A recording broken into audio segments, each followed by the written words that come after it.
திரு வெற்றம்புல மானம் காக்க புறப்படுக மறவர் சேனை, மானம் காக்க புறப்படுக மறவர் சேனை.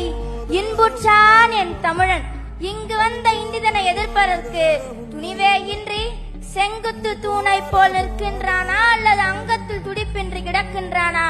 ஐயோ பாவம், அவனுக்கு சங்கத்தில் பாட்டெழுதி அரங்கேற்றுங்கள் என்று இந்தியை எதிர்த்து தமிழ் மொழியை அரியணை ஏற்றியது நம் திராவிட மாடல் ஆட்சிதானே.